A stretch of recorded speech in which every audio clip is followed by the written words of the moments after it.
Principal and process के बारे में पढ़ते हैं हम लोग, ठीक है। तो हेडिंग हम चैप्टर का नाम लिख लेते हैं, bio technology principal and process, ठीक है। बायोटेक्नोलॉजी प्रिंसिपल एंड प्रोसेस के बारे में बात किया जाएगा, ठीक है। चलो, तो हम लोग बात करते हैं biotechnology and principal and process. Bio means होता है, हम लोग जानते हैं, बायो मीन्स हम लोग जानते हैं क्या होता है, लिविंग, ठीक है। इसका मीन्स क्या होता है हमारा, लिविंग। टेक्नोलॉजी का मीन्स हो गया हमारा टेक्निक्स का यूज करेंगे, यानी लिविंग चीज़ों का यूज करेंगे हम लोग टेक्निक्स में। ओलॉजी मीन्स स्टडी बोला जाता है, ठीक है। यानी लिविंग का यूज करेंगे टेक्निक्स में, और इसके बारे में जब स्टडी करते हैं तो इसी को बोलते हैं बायो टेक्नोलॉजी। तो पहले हम लोग प्रिंसिपल एंड प्रोसेस की बात करेंगे, फिर हम लोग बात करेंगे एप्लीकेशन कहाँ पे यूज किया गया है, ठीक है। तो बायोटेक्नोलॉजी की हम लोग बात करेंगे तो फर्स्ट हमारा आता है कि फादर ऑफ बायोटेक्नोलॉजी कौन होते हैं, ठीक है। पहला ही लिखना है हमको, first point, father of bio technology की बात किया जाए, ठीक है। फादर ऑफ बायोटेक्नोलॉजी की बात करते हैं तो किसने किया था हमारा डिस्कवरी, फादर किसको बोलते हैं, किन्होंने इसके बारे में बताया था, तो उसको हमारा साइंटिस्ट नेम है पॉल बर्ग साहब है। कौन हमारे, पॉल बर्ग साहब होते हमारा फादर ऑफ बायोटेक्नोलॉजी की बात किया जाए तो, ठीक है।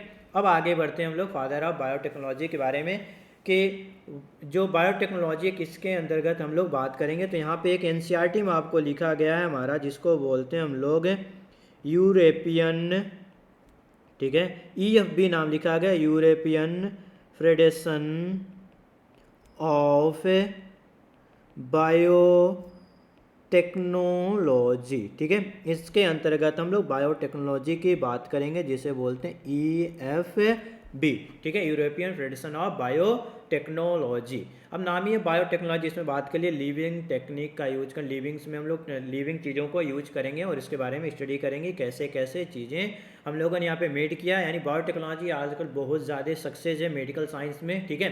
जैसे डिजीज कोई थी तो उसके बारे में हम लोगों ने स्टडी किया, कुछ हमारे मेडिसिन बनाए गए, वैक्सीनेशन जो बनाया गया हमारा वो सब बायोटेक्नोलॉजी में हमारा बायोटेक्निक्स का यूज किया गया, ठीक है। डिजीज कई हैं उसके बारे में दवा बनाई गई, ठीक है। अभी जो कोरोना वैक्सीन बनाया गया वो भी बायोटेक्नोलॉजी का एक पार्ट है हमारा, कैसे वैक्सीन बनाया जाता है हमारा, ठीक है।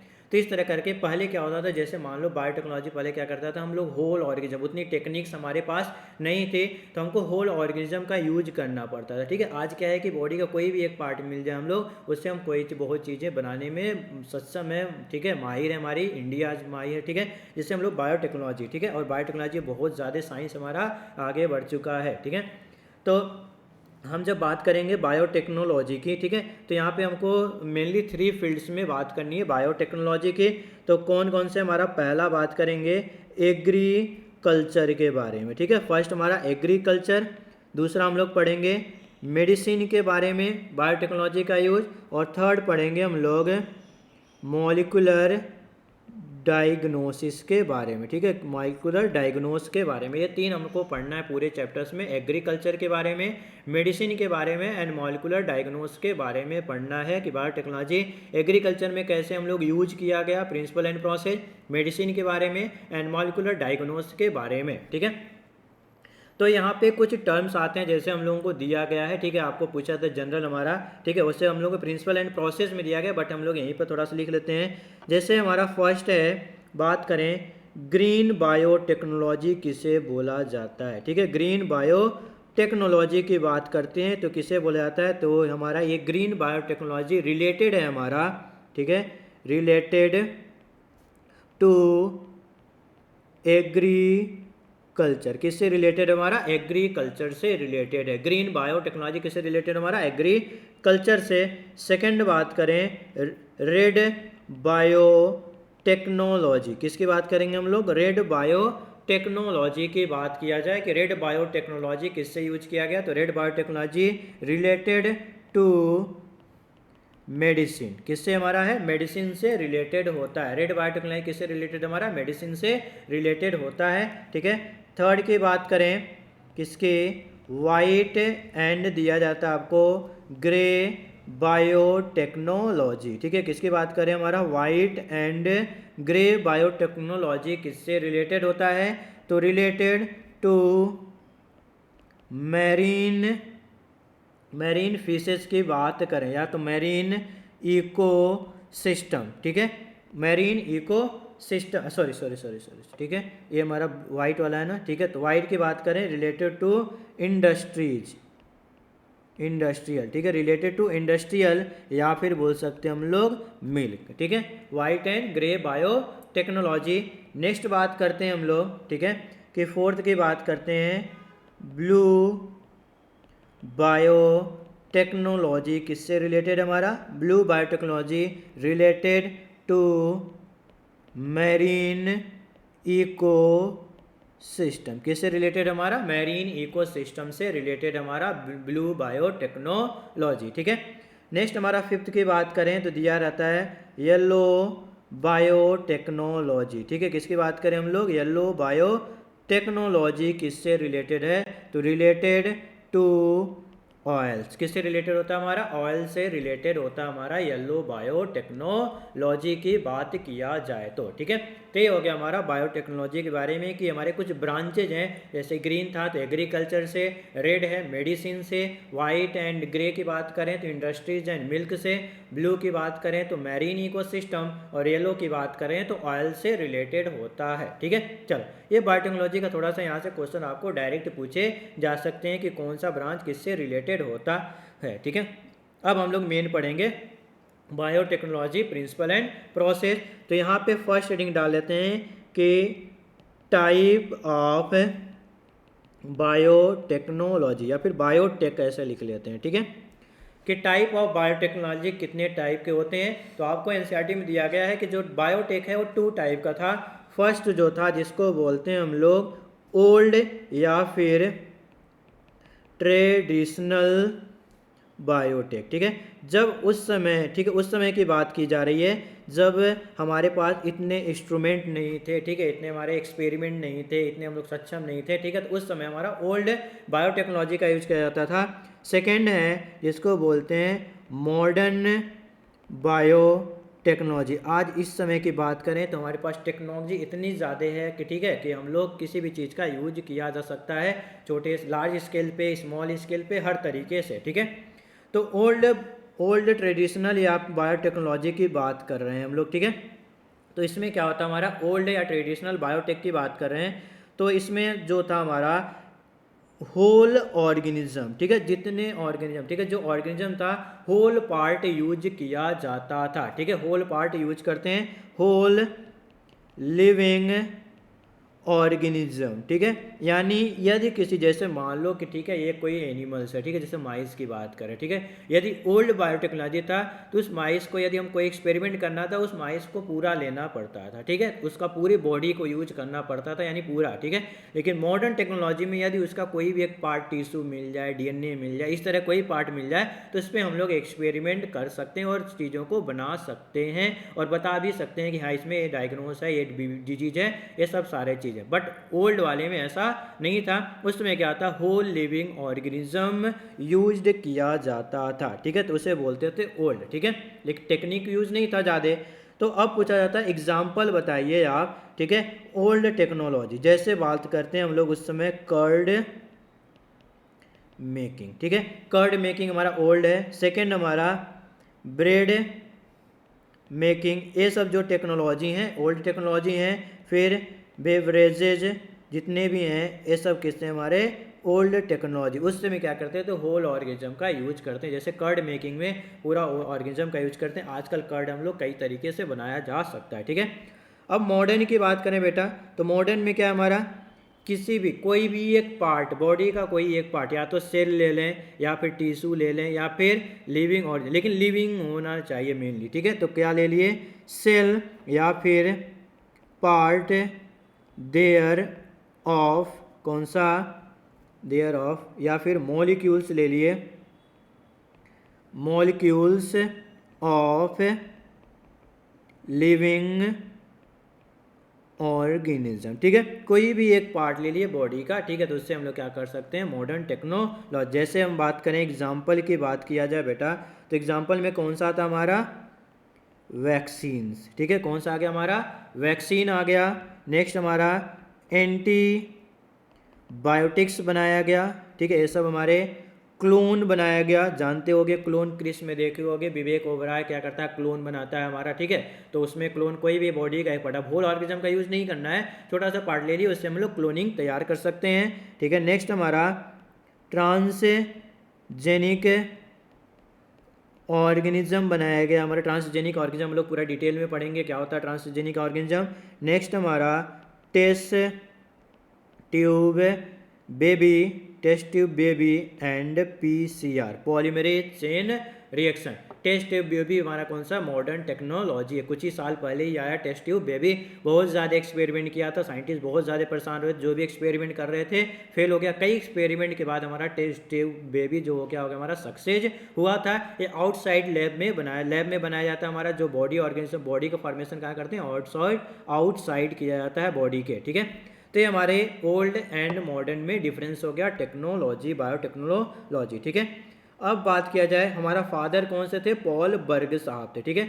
बट यहाँ पे पूछा जाए आपको कि टर्म बायोटेक्नोलॉजी किसने दिया, ठीक है, टर्म बायोटेक्नोलॉजी टर्म किसने दिया, बायोटेक्नोलॉजी टर्म किसने दिया, ठीक है, तो किसने दिया था, हमारा कर्ल एकरी साहब ने बायोटेक्नोलॉजी टर्म दिया, ठीक है, किसने दिया था, हमारा कर्ल एकरी साहब ने बायोटेक्नोलॉजी टर्म दिया, ठीक है। अब इसके टर्म में हमारा कर्ल एकरी, तो इसके दो प्रिंसिपल हैं बायोटेक्नोलॉजी को, जो एनसीईआरटी में भी आपको नोटेड है, गिवन है, ठीक है, तो उसके बारे में यहाँ पे हम लोग थोड़ा सा देखते हैं, उसके बारे में समझते हैं।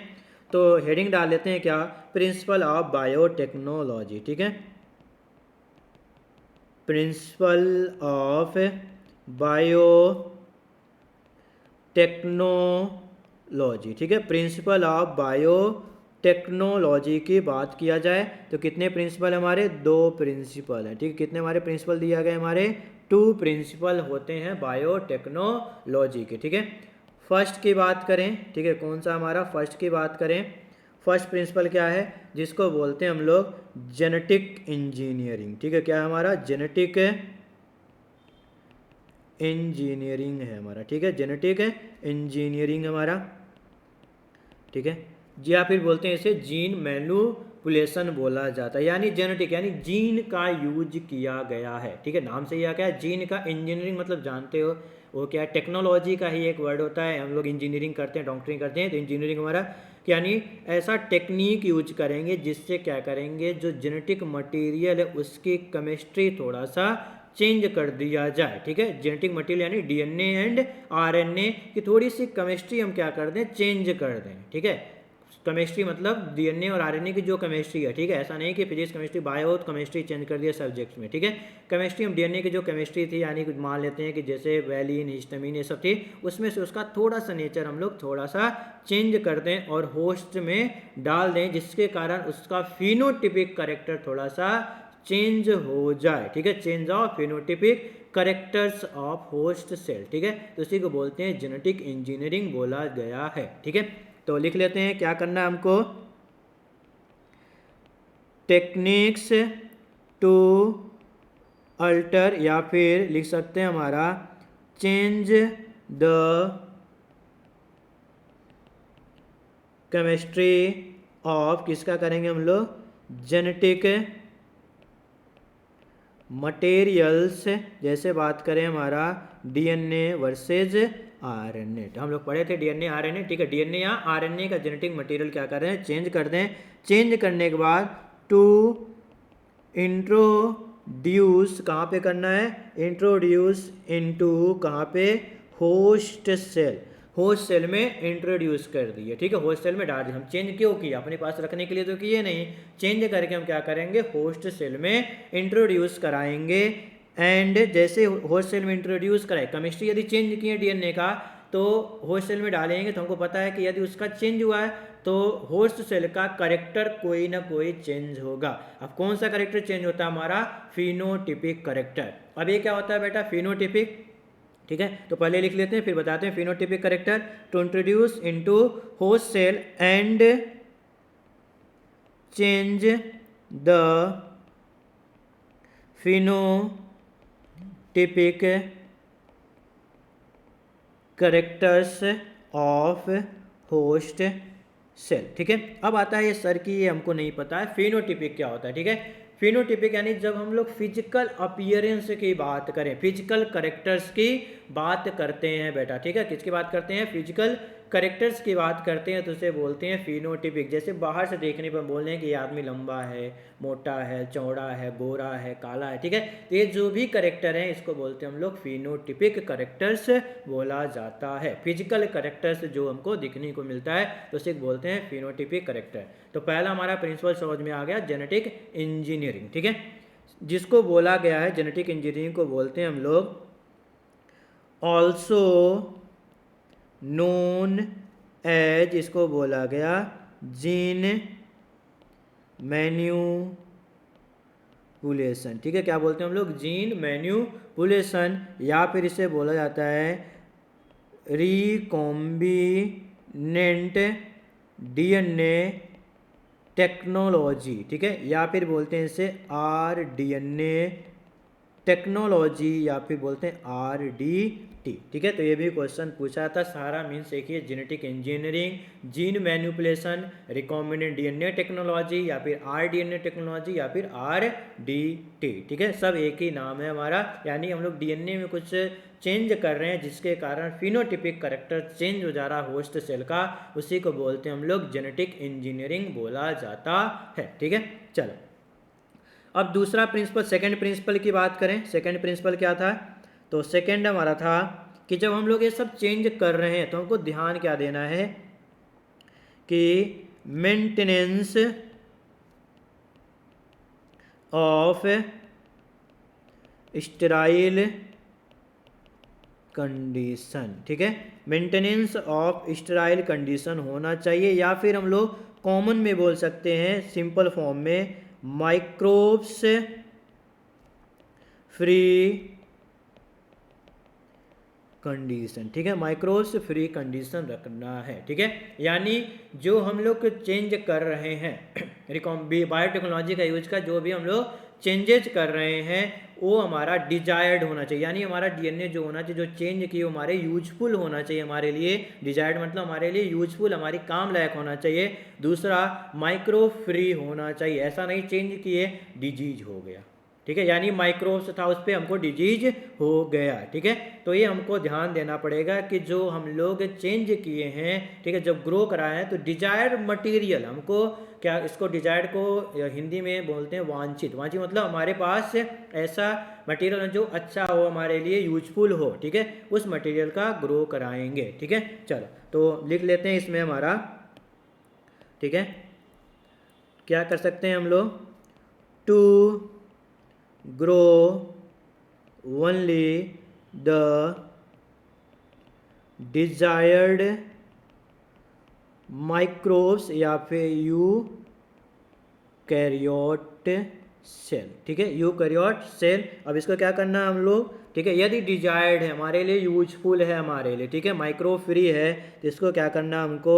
लार्ज स्केल पे ग्रो कराएंगे। Large scale to obtain biotech product. Like कैसे हम लोग देखो क्या क्या बनाया गया, जैसे वैक्सीन। यदि हमारे लिए यूजफुल है वैक्सीन तो इसको लार्ज स्केल पे बनाया जाता है, जैसे कोरोना का। ठीक है, नेक्स्ट हमारा और भी है हमारा, अभी ज़्यादातर कोरोना का देखे थे हम लोग, तो एंटीबायोटिक्स एंड एंजाइम्स एक्सेट्रा। ठीक है, ये हमारे दो प्रिंसिपल होते हैं हमारे बायोटेक के। पहला जेनेटिक इंजीनियरिंग और second maintenance of sterile condition. ठीक है, चलो अब इसको आगे बढ़ते हैं हम लोग। अब जो हम लोगों ने जेनेटिकली इंजीनियरिंग मॉडिफाइड ऑर्गेनिज्म बना रहे हैं जीएमओ, ठीक है, उसके स्टेप कैसे कैसे हैं। ठीक है, तो हेडिंग डाल लेते हैं हम लोग, हेडिंग लिख लेते हैं यहाँ पे, steps of genetically modify organism, ठीक है।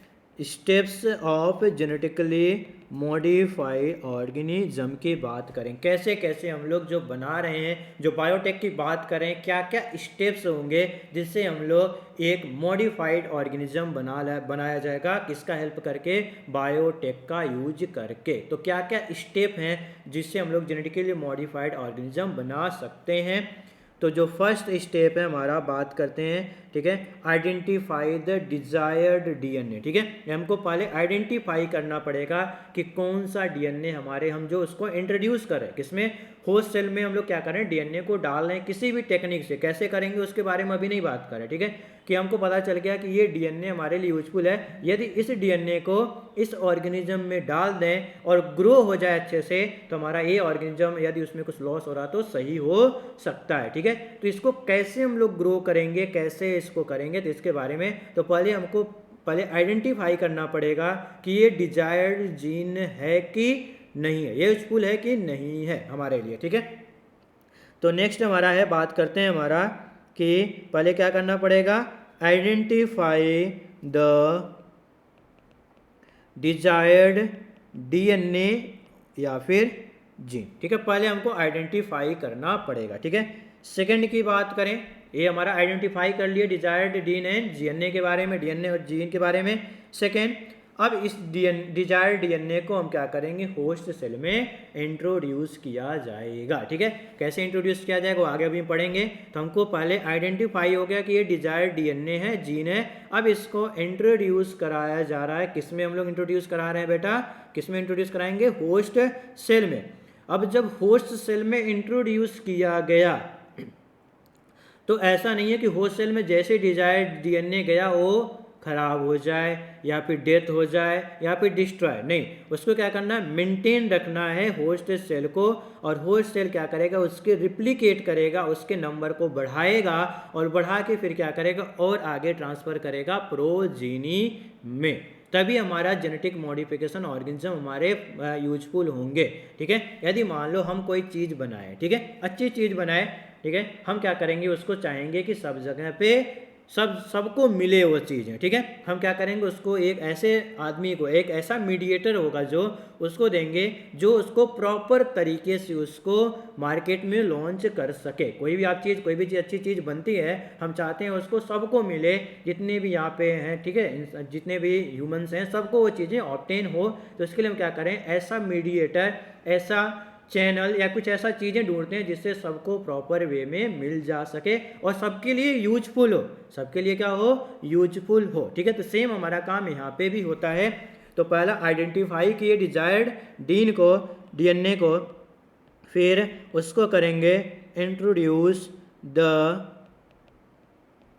Identify desired DNA into host cell, host cell में इंट्रोड्यूस किया जाएगा। और थर्ड होगा हमारा, क्या करेंगे हम लोग, मेंटेन द, जो इंट्रोड्यूस किए थे, maintain introduce desired DNA in host cell and वो क्या करेगा, हमारा होस्ट सेल क्या करेगा, ट्रांसफर करेगा its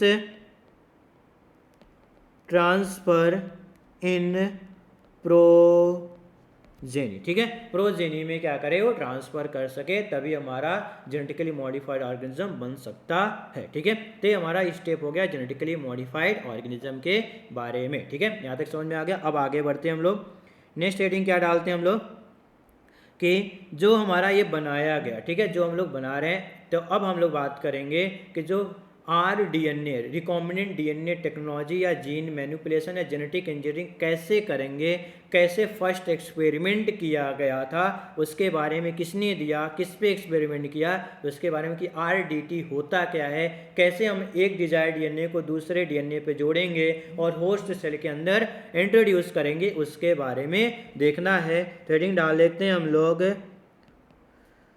construction of first rDNA, ठीक है, कंस्ट्रक्शन ऑफ फर्स्ट rDNA। ठीक है। चल कि आरडीएनए के बारे में कैसे, या फिर प्रूव्ड ऑफ फर्स्ट आरडीएनए, ठीक है। तो देखा गया कि एक साइंटिस्ट है, ठीक है, लगभग 1972 की बात है, बाई स्टेनले कोहेन है एंड हर्बर्ट बॉयर है, ठीक है। दो साइंटिस्ट हैं हमारे, Stanley Cohen and Herbert Boyer, 1972 में, ठीक है। इन्होंने एक्सपेरिमेंट किया किसके बारे में, आरडीएनए के, रिकॉम्बिनेंट डीएनए टेक्नोलॉजी के बारे में बताया। और एक्सपेरिमेंट किस में किया था, हमारा सल्मोनेला टाइफियम, ठीक है, टाइफ्यूरियम, ठीक है। ये हमारा एक बैक्टीरिया था, ठीक है, ये क्या था, हमारा एक बैक्टीरिया है, ठीक है, जिस पे एक्सपेरिमेंट किया था स्टेनले कोहेन हर्बर्ट बॉयर ने 1972 में एक्सपेरिमेंट किया, फर्स्ट आरडीएनए टेक्नोलॉजी के बारे में प्रूव्ड किया और बताया, ठीक है। इन्होंने पहले प्रूव्ड किया, बट इनको बायोटेक का फादर नहीं बोला गया। क्यों नहीं बोला गया, अभी हम लोग आगे देखें। किसको बोला गया, फादर ऑफ बायोटेक है पॉल वर्क को बोला जाता है। किसको बोलते हैं हम लोग, पॉल वर्क को बोला जाता है, ठीक है। चलो तो हम लोग बात करें, तो इन्होंने क्या किया, एक डिजायर्ड जीन को खोजा, ठीक है। ये हमारा कौन सा है, डिजायर्ड जीन। डिजायर्ड जीन को ही आइडेंटिफाई करना है, तो डिजायर्ड जीन, या फिर बोल सकते हैं इसे एंटीबायोटिक रेजिस्टेंस जीन भी बोला जा सकता है, ठीक। तो क्या बोलते हैं, एंटीबायोटिक रेजिस्टेंस जीन भी बोला जा सकता है। अब देखो, इन्होंने पता चल गया कि ये हमारे लिए यूजफुल है डीएनए, ये जीन हमारे लिए यूजफुल है, डिजायर्ड जीन इसको बोला गया, ठीक है। अब इसको ट्रांसफ़र करने के लिए इन्होंने क्या लिया, प्लाज्मिड लिया, ठीक है। प्लाज्मिड है जो क्या कर सकता है, एक दूसरे जगह ट्रांसफ़र कर सकता है चीज़ों को, ठीक है। क्या कर सकता है, एक दूसरे जगह से ट्रांसफ़र कर सकता है चीज़ों को, ठीक है। यानी जो प्लाज्मिड है एक तरह से वेक्टर की तरह यूज कर सकते हैं। कैसा यूज कर सकते हैं हम लोग, वेक्टर की तरह यूज किया जा सकता है, ठीक है। तो प्लाज्मिड लिया और प्लाज्मिड को थोड़ा सा कट किया, यहाँ से कट किया, ठीक है। अब इतना नहीं, जितना डिजायर्ड डीएनए की साइज होगी उतना ही कट करना है, ठीक है। ज़्यादा नहीं करना है ना छोटा करना है, क्योंकि इसको अटैच कराना है। फिर कट करने के बाद प्लाज्मिड को इसको यहाँ पे अटैच किया गया, ठीक है। यानी ये क्या हमारा, ये हमारा हो गया प्लाज्मिड, जिसको बोलते हैं हम लोग वेक्टर की तरह। वेक्टर मतलब जीन टैक्सी बोला जाता है, एक जगह से दूसरे चीज़ को ट्रांसफ़र करने में हेल्प करता है, ठीक है। तो वेक्टर था हमारा। अब देखो, ठीक है, यहाँ पे बात करें, ये हमारा प्लाज्मिड था, ठीक है। अब प्लाज्मिड को कट कर दिया गया, प्लाज्मिड को कट किया गया और किसको लोड किया गया उसके ऊपर, डिजायर्ड जीन को, ठीक है। अब इसी को बोलते हैं हम लोग आरडीएनए बोला जाता है, यानी रिकॉम्बिनेंट डीएनए, यानी उसका खुद का डीएनए था और दूसरे का डीएनए आके, रिकॉम्बिनेंट मतलब क्या होता है, हाइब्रिड, यानी रिकॉम्बिनेंट कुछ नया, ठीक है। मतलब रिकॉम्बिनेंट यानी दूसरा कुछ आके जुड़ गया, यानी जो हमारा प्लाज्मिड था उसके आगे ऊपर एक डिजायर्ड डीएनए जुड़ गया, तो इसको बोलेंगे हम लोग रिकॉम्बिनेंट डीएनए बोला गया। अब इस रिकॉम्बिनेंट डीएनए को क्या करेंगे हम लोग, इंट्रोड्यूस किया जाएगा, किसमें हम लोग, होस्ट सेल में इंट्रोड्यूस किया जाएगा। अब होस्ट सेल लेंगे कौन, जैसे मान लो ये होस्ट सेल है, तो मेनली कॉमन यूज किया गया यहाँ पे होस्ट सेल कौन सा, ई कोलाई, ठीक है। ये कैसा हमारा होस्ट सेल है, ठीक है। होस्ट सेल के अंदर क्या किया हम लोग, जो रिकॉम्बिनेंट डीएनए था, ठीक है, क्या था हमारा, रिकॉम्बिनेंट डीएनए था, इसको इंट्रोड्यूस किया गया। कैसे किया गया उसके बारे में नहीं जानना, बस हम यहाँ पे जानते हैं अभी कि इंट्रोड्यूस कर दिया गया। आगे देखें कैसे कैसे इंट्रोड्यूस किया गया, होस्ट सेल में इंट्रोड्यूस किया गया। और होस्ट सेल का खुद का भी तो डीएनए होगा, ठीक है, तो उसको कोई फर्क नहीं पड़ने वाला यहाँ पे अभी, तो ये हो गया है। अब ये क्या होना चाहिए, होस्ट सेल रिप्लिकेट होना चाहिए। ई कोलाई बैक्टीरिया 20 मिनट में आपको डिवाइड करता है, तो जैसे रिप्लिकेट करेगा तो जो प्लाज्मिड है उसकी कॉपीज बन जाएगी, होस्ट सेल में कॉपीज बन गई, ठीक है। जैसे मान लो ये होस्ट सेल है, ये रिप्लिकेशन किया होगा, तो रिप्लिकेशन किया हो गया तो हमारा जो rDNA है, इसके मान लो कॉपीज बन गई। देखो ये हमारा ये भी डुप्लीकेट हुआ। होस्ट सेल जब अपने आप को डिवाइड करने वाला है तो रिप्लिकेट करेगा, तो देखो ये हमारा अब ये होस्ट सेल 20 मिनट में अपने आप को डिवाइड कर देगा। और जैसे डिवाइड करेगा तो हमारा नया होस्ट सेल में हमारा देखो पहले हम कितना डाले, 1 डाले, और यहाँ से हमको कितने मिल गए, 2 रिकॉम्बिनेंट डीएनए मिल गए। अब जितनी बार ये डिवाइड करेगा, अब होस्ट हमारा ये जो ऑफ स्प्रिंग है ये भी डिवाइड करेगा, तो 1 से 2 यानी अब 2 से 4 मिल जाएंगे, और एक खुद का डीएनए, इसका खुद का डीएनए। ठीक है, तो ये हमारे कॉपीज बन गए। ठीक है, ये क्या हो गया, हमारे कॉपीज बन गए। ये खुद का डीएनए इस तरह बना देते हैं। ठीक है, तो ये हो गया हमारा कि हम लोगों ने rDNA बनाया, यानी डिजायर्ड डीएनए को पहचाना प्लाज्मिड के साथ। प्लाज्मिड जो वेक्टर की तरह है, तो प्लाज्मिड उतना साइज में ही कट करेंगे जितना डिजायर्ड डीएनए की साइज होगी। जैसे मान लो ये प्लाज्मिड लिए और ये डिजायर्ड डीएनए लिए, इसको इस पे अटैच कर दिए। अटैच जब कर दिए तो ये क्या हो गया, हमारा रिकॉम्बिनेंट हो गया। अब इसको क्या करेंगे, होस्ट सेल जो हमारा यहाँ पे ई कोलाई है उसमें इंट्रोड्यूस करा दिए। अब ई कोलाई अपने आप को डिवाइड करना चाहेगा तो उसके पहले अपने आप को रिप्लिकेट करेगा। जब रिप्लिकेट करेगा तो जो rDNA वो भी रिप्लिकेट हो जाएगा। और हम बोले थे कि होस्ट सेल जब rDNA को डाल रहे हैं तो इसको ट्रांसफ़र करें प्रोजीनी में, तो यहाँ पे देखो प्रोजीनी में ट्रांसफ़र कर दिया। ठीक है, चलो अब यहाँ पे थोड़ा सा बात कर लेते हैं किसके बारे में, प्लाज्मिड साहब के बारे में। ठीक है, कि प्लाज्मिड होता क्या, आप लोग वैसे जानते हो प्लाज्मिड के बारे में। ठीक है, जहाँ पे हमारा बैक्टीरिया की बात करते हैं हम लोग। ठीक है, तो प्लाज्मिड जानते हो। तो प्लाज्मिड हमारा बेसिकली किस में पाया जाता है, हमारा मोस्टली बैक्टीरिया में। ठीक है, किसमें, हमारा बैक्टीरिया में होता है। क्या होता है हमारा प्लाज्मिड को बोला गया हमारा extra chromosomal DNA. Extra chromosomal DNA bacteria में यदि एक्स्ट्रा क्रोमोसोम प्रेजेंट है साइटोप्लाज्म में तो उसे क्या बोलते हैं हम लोग, प्लाज्मिड बोला जाता है। ठीक है, extra chromosomal DNA is known as plasmid बोला जाता है। और जो ये होता है हमारा कैसा होता है, हमारा सर्कुलर होता है। कैसा होता है हमारा, सर्कुलर, और डबल स्टैंडर्ड डीएनए होता है। ठीक है, क्या होता है हमारा, डबल स्टैंडर्ड डीएनए। और प्लाज्मिड एक ऐसा है जो खुद ऑटो रिप्लिकेट हो सकता है, सेल्फ रिप्लिकेशन होता है, डिपेंड ज़्यादा किसी पे नहीं होने की ज़रूरत है। तो उसे बोलते हैं हम लोग ऑटोनोमसली सेल्फ रिप्लिकेटिंग। ठीक है, ऑटोनोमसली सेल्फ रिप्लिकेटिंग होता है। ठीक है, तो ये हो गया हमारा प्लाज्मिड के बारे में। ठीक है, 11th में आप लोगों ने थोड़ा बहुत पढ़ा होगा, जब बैक्टीरिया का डायग्राम पढ़ते हैं तो वहीं पे हम लोग प्लाज्मिड बताया जाता है। ठीक है, तो यहाँ पे भी बताया गया प्लाज्मिड। ठीक है, बट डिस्कवरी पहले फर्स्ट rDNA के बारे में किसने बताया, स्टेनले कोहेन हर्बरोड, लेकिन इनको फादर नहीं बोला गया। ठीक है, इन्होंने तो देखो एक्सपेरिमेंट प्रूव कर दिया कि बैक्टीरिया लिया कौन सा, सल्मोनेला टाइफी, जो एक रेजिस्टेंस बैक्टीरिया यानी डिजायर्ड डीएनए था उसको प्लाज्मिड के साथ इंट्रोड्यूस करके आगे बढ़ा दिया गया। ठीक है, सेकेंड आते हैं हमारे एक्सपेरिमेंट किया था किसने, हमारे, ठीक है, और देखो फादर ऑफ जेनेटिक इंजीनियरिंग किसको बोलते हैं, पॉल बर्ग को। क्यों बोलते हैं, उन्होंने क्या किया था कि SV14, ठीक है, यानी इसको बोलते हैं हम लोग सिमीनियन वायरस। ठीक है, यानी वायरस को लिया, यानी जो डिजायर्ड जीन है किसका लिया, वायरस का लिया।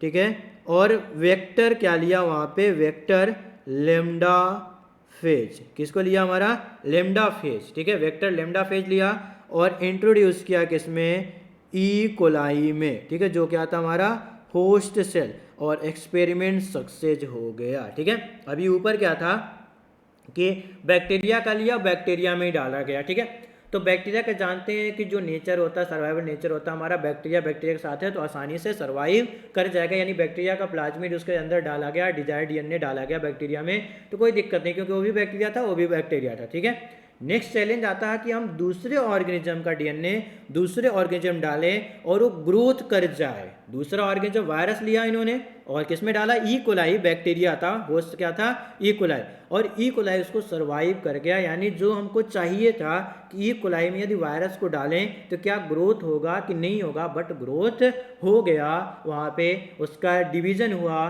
ट्रांसफ़र किया प्रोजीनी में, मल्टीप्लिकेशन हुआ और rDNA हमारा सक्सेस प्रूव हो गया वायरस और बैक्टीरिया के बीच में। ठीक है, और इस एक्सपेरिमेंट को किसने किया था, हमारा पॉल बर्ग ने किया था। ठीक है, किसने किया था? हमारा पॉल बर्ग ने किया था। एक वायरस लिया और एक ई कोलाई लिया और सक्सेस किया किसको? आरडीएनए को। इस नाते इनको बोला जाता है, हम लोग ऊपर भी लिखे थे, फादर ऑफ जेनेटिक इंजीनियरिंग बोला जाता है। ठीक है, फादर ऑफ जेनेटिक इंजीनियरिंग बोला जाता है हमारा पॉल बर्ग को। ठीक है, चल अब आगे बढ़ते हैं हम लोग। ठीक है, कि जो आरडीएनए ये यूज किया जा रहा है, आरडीएनए टेक्नोलॉजी यूज किया जा रहा है, इसमें टूल्स किसका, क्या क्या टूल्स लेंगे, टूल्स कौन कौन सा है जेनेटिक इंजीनियरिंग में। ठीक है, तो हेडिंग डाल लेते हैं हम लोग यहाँ पे, टूल्स ऑफ जेनेटिक इंजीनियरिंग यानी आरडीटी। क्या क्या टूल्स यूज करेंगे रिकॉम्बिनेंट डीएनए टेक्नोलॉजी या फिर जेनेटिक इंजीनियरिंग में। ठीक है, तो पहला टूल्स होता है जिसकी बात करेंगे हम लोग, किसका यूज करेंगे? एंजाइम। सेकंड की बात करेंगे, हमको ज़रूरत पड़ेगी क्लोनिंग वेक्टर की। और थर्ड की बात करेंगे तो कौन सा जरूरत पड़ेगा? हमारा कंप्यूटेबल होस्ट, यानी ऐसा होस्ट है जो उस आरडीटी को ले सके। ठीक है, तो ये हमको रिक्वायरमेंट पड़ेगी। टूल्स हमारे हैं एंजाइम, क्लॉटिंग वेक्टर और कंप्यूटेबल होस्ट की ज़रूरत पड़ेगी। ठीक है, इन्हीं तीनों का यूज करके हम लोग आरडीटी को बना सकते हैं, प्रूव्ड कर सकते हैं। ठीक है, तो एक एक करके हम लोग इसको पढ़ते चलते हैं। तो फर्स्ट हम लोग हेडिंग डाल लेते हैं, कौन सा? एंजाइम। कि ऐसे कैसे हम यूज करेंगे इस टूल का, एंजाइम का यूज कैसे आरडीटी में किया जाता है उसकी बात करेंगे। तो जो एंजाइम यहाँ पे ऐसा एंजाइम यूज करेंगे जो ब्रेक डाउन कर सके। ठीक है, किसको ब्रेक डाउन करेगा अभी देखेंगे हम लोग कैसे, क्योंकि हमको क्या करना है, जैसे हमको पता चल गया कि इस सेल के अंदर, जैसे मान लो अभी ये रफ कर दिया जाएगा, ये सेल है हमारा, इस सेल के अंदर हमारा ये डीएनए प्रेजेंट है। ठीक है, क्या है? हमारा डीएनए प्रेजेंट है। अब इस डीएनए को हमसे वहाँ से निकालना है। ठीक है, डीएनए को क्या करना, हमको पता चल गया यहाँ पे डिजायर्ड जीन यानी एंटीबायोटिक रेजिस्टेंस जीन प्रेजेंट है, जो क्या है? यूजफुल है। यदि हम किसी के अंदर इसको इंट्रोड्यूस करा दें तो हमारा काम सही हो जाएगा, हमारा बायोटेक का यूज हो जाएगा। उस ऑर्गेनिज्म की यदि कोई कमी है, जैसे मान लो, ठीक है, उसको भूख नहीं लग रही है, नॉर्मली हम ले रहे हैं एग्जांपल, ऐसे नहीं था। ठीक है, भूख नहीं लग रही है, आदमी क्या हो रहा है ऐसा सोच रहे हैं। ठीक है, किसी और के, तो हम क्या करें, कुछ ऐसा उसमें चेंज कर दें बायोटेक का कि उसको ये प्रॉपर भूख लगे और खाना खाए और हेल्दी रहे। ठीक है, तो हमको पता चल कि अच्छा ये डीएनए है, ये जो डिजायर्ड डीएनए ये क्या करता है? भूख लगाने के लिए रिस्पॉन्सिबल, यानी हंगर के लिए हमारा रिस्पॉन्सिबल है। ठीक है, तो उस डीएनए को यदि निकाल के उस आदमी में इंट्रोड्यूस कर दें तो हमारा काम सक्सेस हो जाएगा, हमारा काम बन जाएगा। हमेशा के लिए दवा देना ही नहीं पड़ेगा बार बार कि ये दवा लो, ये दवा, एक बार चेंज कर दी और लाइफ टाइम हो गया काम। ठीक है, तो हमको उस डीएनए को निकालने के लिए वहाँ से क्या करना पड़ेगा? थोड़ी सी कॉम्प्लेक्सिटी बढ़ेगी हमारे लिए, क्योंकि क्या हो, मेम्ब्रेन से सराउंडेड है। क्या है? साइटोप्लाज्म के अंदर फ्लोट हो रहा है, साइटोप्लाज्म में कहीं पे कंबाइंड फॉर्म में होगा। ठीक है, तो पहले हमको मेम्ब्रेन को ब्रेक करना पड़ेगा, तब जाके हम डीएनए वहाँ से एक्सट्रैक्ट कर सकते हैं। ठीक है, तो वहाँ पे एंजाइम यहाँ पे तोड़ना ही पड़ेगा मेनली। ठीक है, तो जो एंजाइम यूज किया मेनली, इसको रब कर देते हैं, जो फर्स्ट एंजाइम यहाँ पे यूज किया गया था वो कौन सा था? हमारा मेनली जो एंजाइम यूज किया जाता है उसे बोलते हैं लाइएज या फिर लाइजिंग एंजाइम्स। ठीक है, यानी लाइएज मतलब ब्रेक डाउन, लिसिस मतलब लाइएज मतलब लिसिस होता है। ठीक है, यहाँ से वर्ड यार लिसिस, और लिसिस मतलब होता है ब्रेक डाउन बोला जाता है। ठीक है, तो यानी हम क्या करेंगे? Break cell to get DNA. ठीक है, सेल को ब्रेक करेंगे और वहां से डीएनए को निकाल लिया जाएगा। डीएनए को क्या करेंगे? वहां से एक्सट्रैक्ट कर लिया जाएगा। ठीक है, सेल को ब्रेक किए और डीएनए को वहां से ऑब्टेन कर लिया गया। ठीक है, तो अब आएगा हमारे पास चैलेंज आएगा कि प्लांट सेल है, ह्यूमन सेल है, बैक्टीरियल सेल है, फंगल सेल है। अब कुछ जगह पे सेल वॉल भी प्रेजेंट होता है, तो सेल वॉल को ब्रेक करने के लिए कौन सा एंजाइम लगाएंगे? सेल मेम्ब्रेन को तोड़ने के लिए किस एंजाइम का यूज करेंगे? यदि हमको डिजायर्ड डीएनए निकालना है प्लांट सेल से, एनिमल सेल से, फंगल सेल से, इन सबों से। ठीक है, तो ये हो गया पहला। नॉर्मली हमारा लाइजेज एंजाइम का यूज किया जाएगा, ऐसे एंजाइम जो ब्रेक कर सके, बना सके, ऐसे एंजाइम का यूज नहीं करेंगे। ठीक है, तो अब लिख लें, ए हेडिंग डालते हैं तो इसमें बात करेंगे, पहला एंजाइम है जो क्या करना हमको,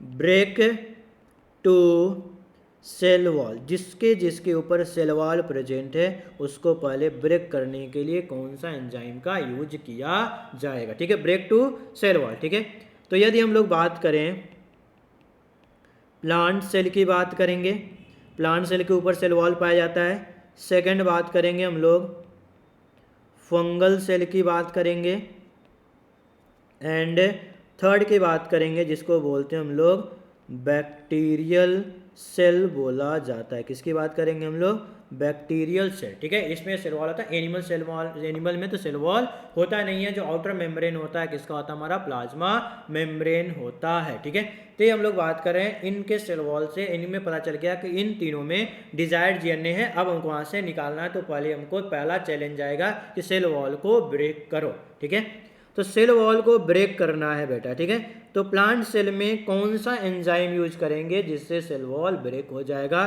तो प्लांट जो होता है सेल किसका बना होता है, सेलुलोज या फिर हेमिसोलोज या पेक्टिन का, तो उसी से रिलेटेड यहाँ पे एंजाइम यूज करेंगे। कौन सा, सेलुलेज प्लस पेक्टिनेज, ये एंजाइम यूज कर देंगे तो प्लांट का सेल वॉल ब्रेक हो जाएगा। ठीक है, फंगल सेल में कौन सा लेंगे, फंगल का कैसा बना होता है, काइटिन या चिटिन बोला जाता है, तो उसी तरह हम लेंगे काइटिनेज एंजाइम। क्या लेंगे हम लोग, काइटिनेज एंजाइम लिया जाएगा। बैक्टीरियल सेल, बैक्टीरियल सेल किसका बना होता है हमारा, बैक्टीरिया का सेल वॉल किसका बना होता है हमारा।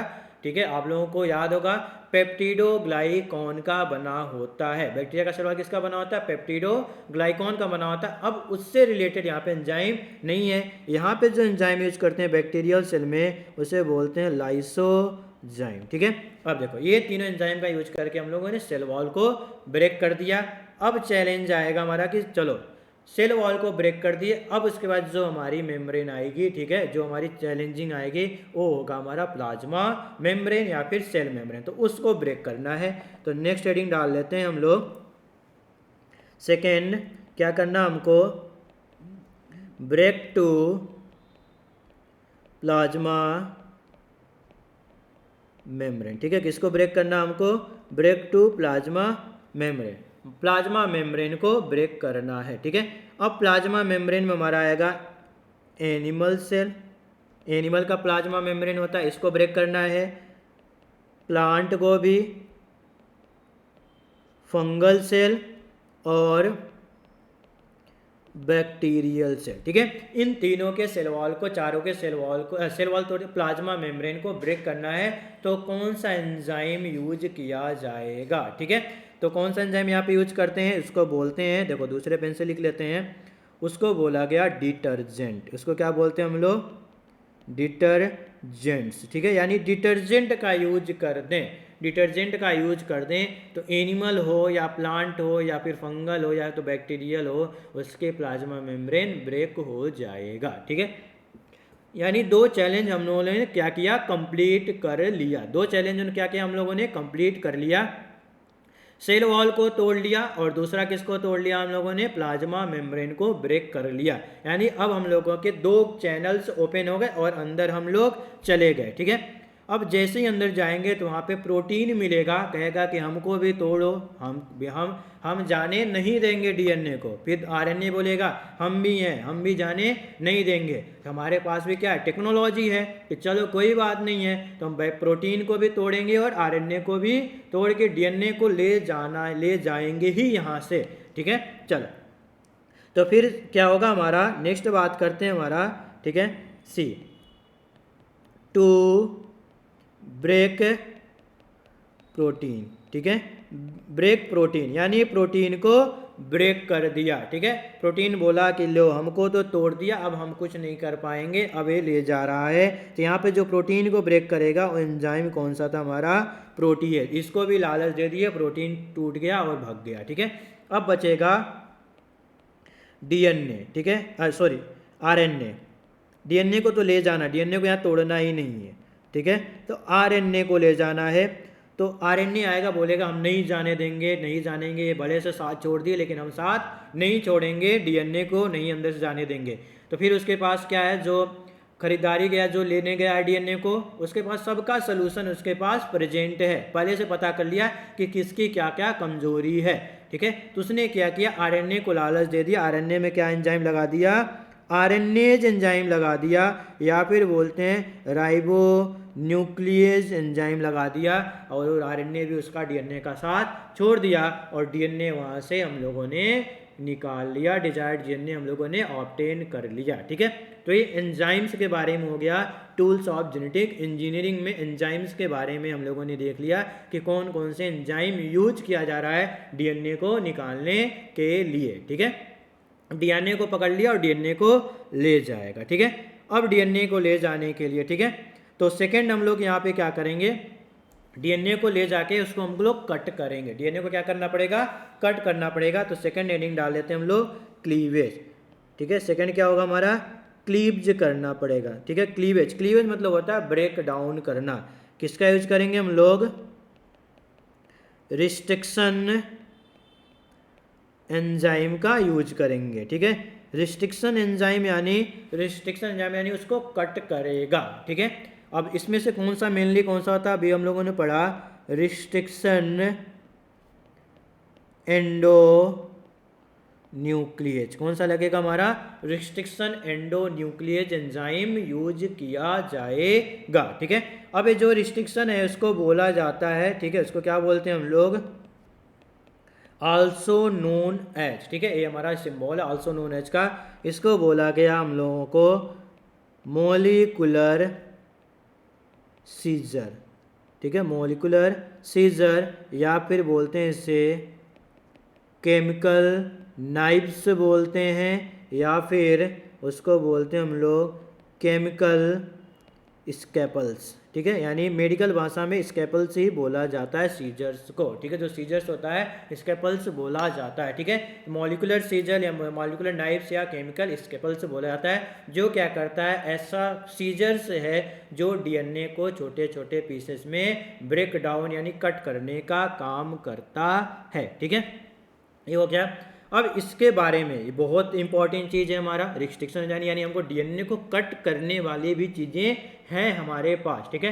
तो इसके बारे में किसी ने तो डिस्कवरी किया होगा, और ये बहुत बड़ी चीज़ है कि डीएनए को हम लोग कट कर सकते हैं, ठीक है, छोटे छोटे पीसेज में। तो यदि ऐसा काम किया कि इन्होंने बहुत बड़ी काम किया तो इसके लिए उसको नोबेल प्राइज़ तो मिलना ही चाहिए था, नोबेल प्राइज़ मिला भी था। कौन से साइंटिस्ट हैं उसके बारे में बात कर लेते हैं। तो हम लोग लिख लेते हैं डिस्कवरी के बारे में कि डिस्कवरी किसने किया था, डिस्कवरी के बारे में कि डिस्कवरी किसने किया था। तो डिस्कवरी किया था हमारा अर्वर नाथन एंड स्मिथ ने किया था, ठीक है। अर्वर नाथन एंड स्मिथ साहब ने डिस्कवरी किया था किसके बारे में, रिस्ट्रिक्शन एंजाइम के बारे में, ठीक है। और इनको 1978 में नोबेल प्राइज़ भी मिला।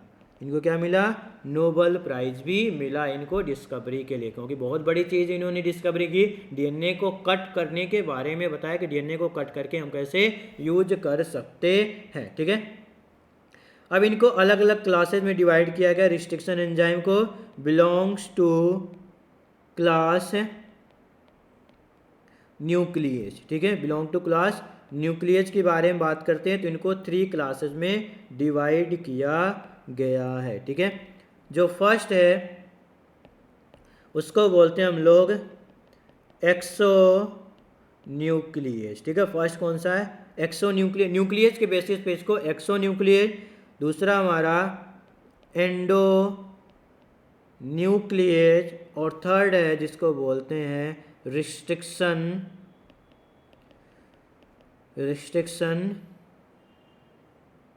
एंजाइम या फिर रिस्ट्रिक्शन एंडो न्यूक्लियस, ठीक है। चलो रिस्ट्रिक्शन एंजाइम की जगह लिख लें restriction endo nucleus, restriction endo nucleus, ठीक है, रिस्ट्रिक्शन एंडो न्यूक्लियस हो गया, ठीक है।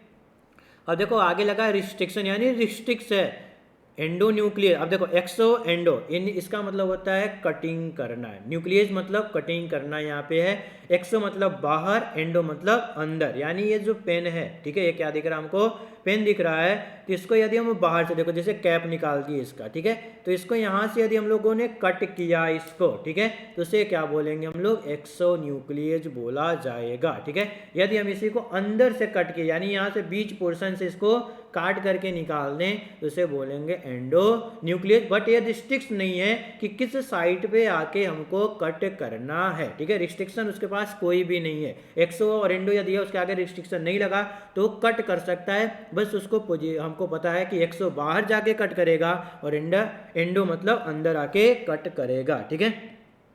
तो यहाँ पे हम लोग लिख लेते हैं थोड़ा सा कि जो एक्सो न्यूक्लियस है क्या करेगा, कट, किसको कट करेगा, न्यूक्लियोटाइड एट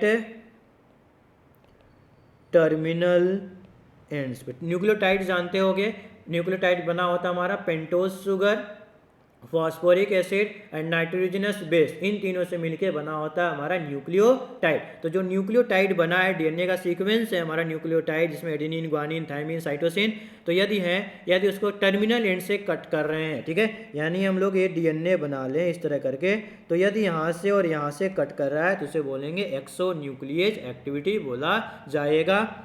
एंडो न्यूक्लियस की बात करें तो cut nucleotide eight central region of DNA, यानी ये डीएनए का सीक्वेंस है, यहाँ से सेंट्रल रीजन से जब कट करेगा तो उसे बोलेंगे एंडो न्यूक्लियस बोला जाता है, ठीक है। अब जो रिस्ट्रिक्शन एंडो न्यूक्लियस, इसके बारे में थोड़ा सा हमको डिटेल में और पढ़ना है।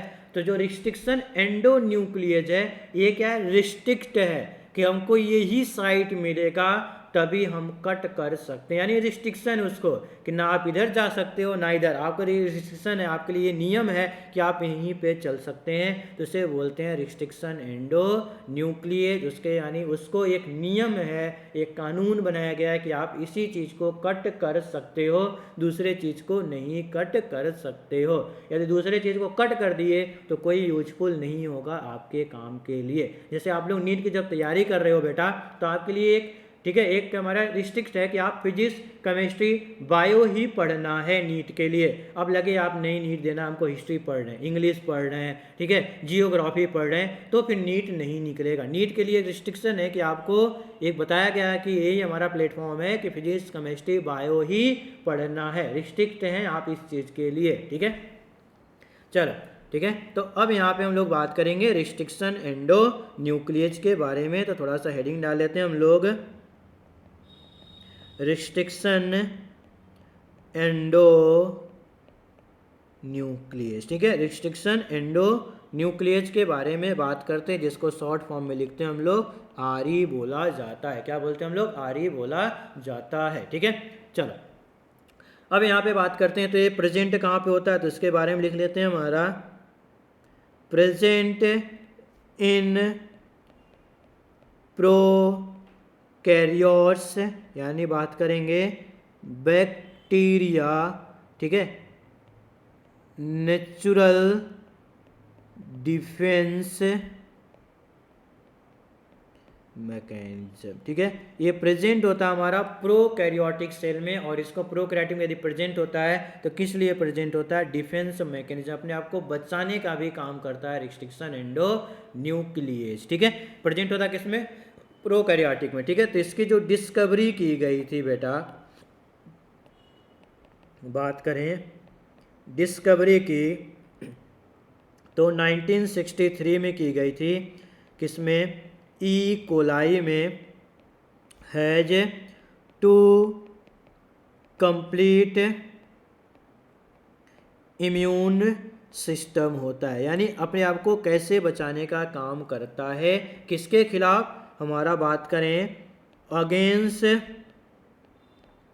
बैक्टीरियोफेज इन्वेंशन, ठीक है, यानी बैक्टीरियोफेज से अपने आप को कैसे बचा सकता है हमारा, ठीक है, ई कोलाई इसके पास पाया जाता है हमारा रिस्ट्रिक्शन एंडोन्यूक्लियस, यानी इसके पास क्या होता है हमारा नेचुरल डिफेंस मैकेनिज्म। ये क्वेश्चन नीट में पूछा जाता है, ठीक है। चलो कैसे बचाएगा, देखो यहाँ पे थोड़ा सा हम लोग ड्रॉ करके बनाते हैं। देखो यहाँ पे पहला हमारा कि मान लो जैसे कि ये हमारा बैक्टीरिया है, इसके पास डीएनए है, ठीक है, ये डीएनए है, और यहाँ पे हम लोग जानते हैं T2 बैक्टीरियोफेज इस तरह कुछ होता है ये हमारा, और इसका डीएनए आ गया, ठीक है, इसका डीएनए आ गया, ठीक है। अब इसके अंदर एंडोन्यूक्लियस आया, कौन सा एंडोन्यूक्लियस आया, और डीएनए को कट करना चाहता था, और डीएनए किसको, इसको कट करना चाहता था। तो अब उसका काम क्या है, डीएनए को कट करना, उसको क्या पता है, डीएनए को कट करना। तो ये अंदर मान लो डीएनए हमारा रिस्ट्रिक्शन एंडोन्यूक्लियस है, तो ये कट करना चाहेगा, तो बैक्टीरिया अपने डीएनए को कैसे बचाएगा, तो ये क्या करता है, अपने डीएनए पे मिथाइल ग्रुप को अटैच कर देता है। किसको अटैच कर देता है, मिथाइल ग्रुप को अटैच कर देता है, जिसके कारण अब वो हमारा डीएनए उसका नहीं कट होगा। तो पहला हमारा कैसा अपने आप को बचाता है, मिथाइलेटिंग एजेंट्स, ठीक है, क्या करता है हमारा मिथाइलेटिंग एजेंट्स अपने ऊपर ऐड कर देता है, यानी मिथाइल ग्रुप को लिख सकते हैं क्या, एडेड्स मिथाइल ग्रुप किस पे, ऑन डीएनए। तो अब उसके डीएनए को कट नहीं किया जाएगा, उसके ग्रुप को कट नहीं किया जाएगा, ठीक है। सेकेंड बात करते हैं, ठीक है, कि रिस्ट्रिक्शन एंडोन्यूक्लियस है तो उसको क्या करेगा हमारा, कट डीएनए, बैक्टीरियोफेज के डीएनए को कट आउट कर देगा और ले जाएगा अपना, ठीक है। तो इस तरह अपने आप को बचाता है, ठीक है।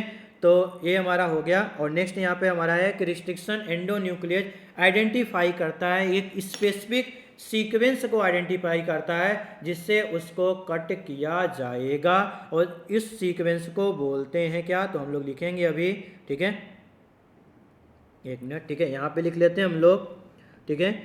अब जान रहे हैं ना कि रिस्ट्रिक्शन मतलब एक है स्पेसिफिक सीक्वेंस को ही पहचान, यानी रिस्ट्रिक्ट है, काटने के लिए क्या है, रिस्ट्रिक्शन है उसके पास। तो restriction endonuclease identifies a specific sequence of nucleotides on double standard DNA. Double standard DNA पे काम करेगा। डबल स्टैंडर्ड डीएनए यानी इसको बोलते हैं restriction site and clips them, ठीक है, यानी एक न्यूक्लियोटाइड का सीक्वेंस को ढूंढेगा डबल स्टैंडर्ड डीएनए पे, तभी रिस्ट्रिक्शन एंडोन्यूक्लियस वहाँ पे काम करता है। तो जो हमारा रिस्ट्रिक्शन साइट है, क्या हमारा रिस्ट्रिक्शन साइट है, उसको बोलते हैं, restriction site are known as, उसको बोलते हैं हम लोग palindromic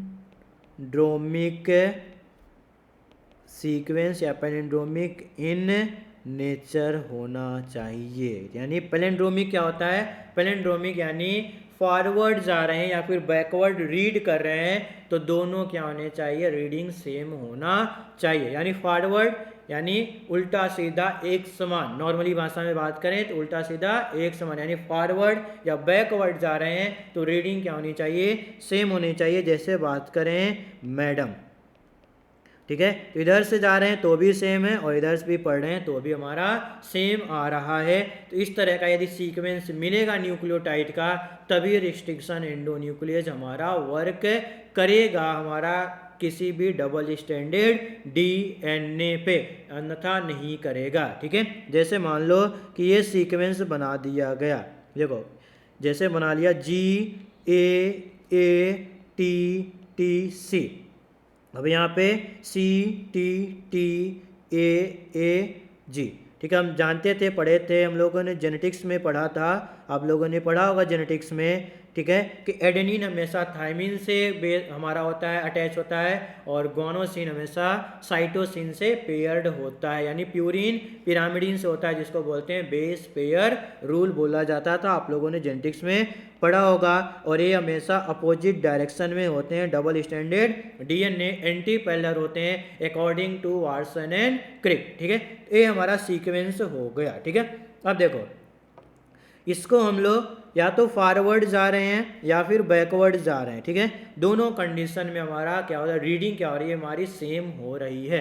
ji A A T T C और इधर हो गया हमारा सी टी टी ए जी, दोनों हमारा सीक्वेंस रीडिंग क्या हो रहा है, हमारा सेम हो रहा है। अब इसको कट किया जा सकता है। अब यहाँ पे जो रिस्ट्रिक्शन एंजाइम लगता है वो कौन सा लगता है, हमारा इको R1, ठीक है। कौन सा एंजाइम लगेगा, हमारा इको R1 यूज करते हैं, तो यहाँ से इसको क्या करता है, हमारा कट कर देता है, ठीक है। यहाँ से क्या करेगा, उसको कट कर देगा। और ये जो सीक्वेंस है इसको बोलते हैं हम लोग पैलिंड्रोम सीक्वेंस बोला जाता है। इसको क्या बोलते हैं हम लोग, पैलिंड्रोम सीक्वेंस। अब इसको रिस्ट्रिक्शन एंडोन्यूक्लियस क्या करता है, कट कर सकता है, ठीक है। अब इस सीक्वेंस, ऐसे सीक्वेंस को कट करने के लिए एक स्पेशल एंजाइम है जिसको बोलते हैं इको R1, ठीक है, तभी इसको कट किया जा सकता है। अलग अलग एंजाइम हैं जो अलग अलग सीक्वेंस को पहचानते हैं। ऐसा नहीं कि कोई भी एक एंजाइम लिए और एक सीक्वेंस में लगा दिए तो कट कर देगा, नहीं, अलग एंजाइम के लिए अलग रिस्ट्रिक्शन होता है, क्योंकि रिस्ट्रिक्शन एंजाइम है तो उसके लिए अलग अलग सीक्वेंस होंगे। जितने भी रिस्ट्रिक्शन एंजाइम होंगे सबके लिए अलग अलग सीक्वेंस होते हैं। और कटिंग कैसे करते हैं, कट कैसे करते हैं, देखो यहाँ से भी कट किया जाता है और सेंट्रल रीजन से भी कट किया जाता है, ठीक है। तो ये हो गया हमारा पैलिंड्रोमिक रिस्ट्रिक्शन एंजाइम के बारे में। अब जब ये एंजाइम यूज करते हैं तो 2 टाइप के कटिंग करते हैं, उसके बारे में टाइप 1 और टाइप 2, उसके बारे में हम लोग नेक्स्ट लेक्चर में पढ़ा जाएगा, ठीक है। इसमें पढ़ेंगे हम लोग नेक्स्ट लेक्चर में पढ़ा जाएगा, ठीक है, कि वर्किंग ऑफ रिस्ट्रिक्शन एंजाइम कैसे करते हैं, यानी type of cut off restriction enzyme कैसे किया जाएगा, ठीक है। उसके बारे में हम लोग नेक्स्ट लेक्चर में कितने टाइप के कट करते हैं, एनसीईआरटी में भी दिया है कि हमारे 2 टाइप के यहाँ पे कटिंग होंगे। रिस्ट्रिक्शन एंजाइम के बारे में तो और भी पढ़ेंगे, कितने एंजाइम होते हैं, कैसे कैसे कटिंग करते हैं, उसके बारे में हम लोग नेक्स्ट लेक्चर में उसको स्टडी किया जाएगा। तो ये जो आपको वीडियो मिलेगा आप इसको देखना बेटा अच्छे से, इसको ऑब्जर्व करना, कोई डाउट होगा तो फिर पूछना आप लोग, ठीक है। चलो।